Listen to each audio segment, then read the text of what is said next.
നിങ്ങളുടെ favourite shows ഇനി ഒരിക്കലും മിസ്സാവില്ല. ഇപ്പോൾ C5 കാണും നിങ്ങളുടെ ഫേവറേറ്റ് ഷോ തികച്ചും സൗജന്യമായി. ബുദ്ധി ഉറയ്ക്കാത്ത പ്രായത്തിൽ അമ്മ എന്നെ തനിച്ചാക്കി പോയെന്ന സങ്കടത്തിലും ദേഷ്യത്തിലും ഞാൻ അമ്മയെ ഒരുപാട് വെറുത്തിരുന്നു. ഇന്നതിൽ എനിക്ക് തീരാത്ത കുറ്റബോധമുണ്ട്. ഏത് അഗ്നിയിൽ ദഹിച്ചാലും ഏത് ഗംഗയിൽ മുങ്ങിയാലും ആ പാപ എന്നെ വിട്ടു പോവില്ല. നീ ഓർക്കുന്നുണ്ടോ, ഒരിക്കൽ നീ എന്റെ അമ്മയെ പ്രത്യക്ഷപ്പെടുത്താൻ ഒരു പൂജ നടത്തിയത്?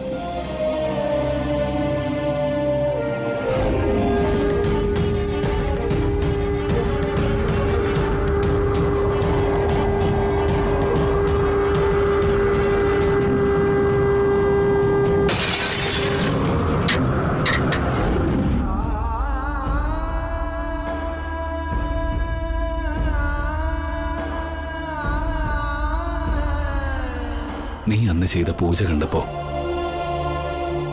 പുറമേ ഞാൻ താല്പര്യം കാണിച്ചില്ലെങ്കിലും അകമേ ഞാൻ എന്റെ അമ്മയെ ഒന്ന് കാണാൻ ആഗ്രഹിച്ചിരുന്നു പാർവതി. പക്ഷെ ആ പൂജ ഫലം കണ്ടില്ല. കണ്ണാടി ഉടഞ്ഞു പോയി.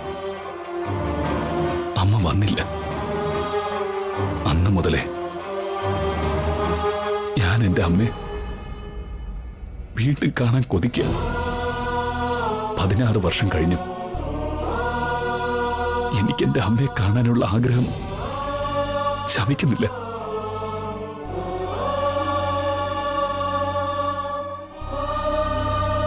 അതുകൊണ്ട് നീ എങ്ങനെയെങ്കിലും എനിക്ക് എന്റെ അമ്മയെ ഒന്ന് കാണിച്ചു തരണം. ഒരേ ഒരു നിമിഷം മാത്രം കണ്ടാ മതി.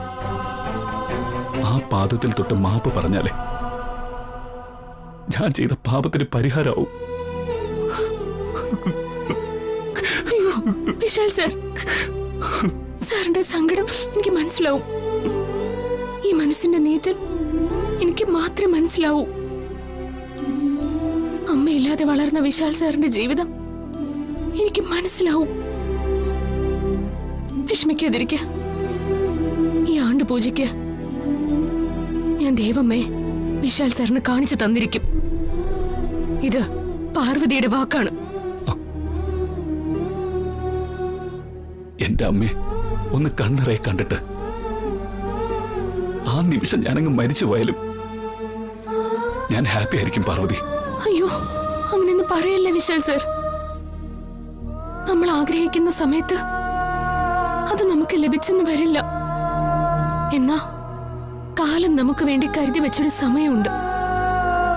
ആ സമയത്ത് നമ്മൾ ആഗ്രഹിച്ചതിലും കൂടുതൽ സന്തോഷവും സമാധാനവും നമ്മളെ തേടിയെത്തും. മുത്തശ്ശൻ പറഞ്ഞു തന്നതാ. സാറ് വിഷമിക്കരുത്. സാറിന്റെ ആഗ്രഹം നടന്നിരിക്കും.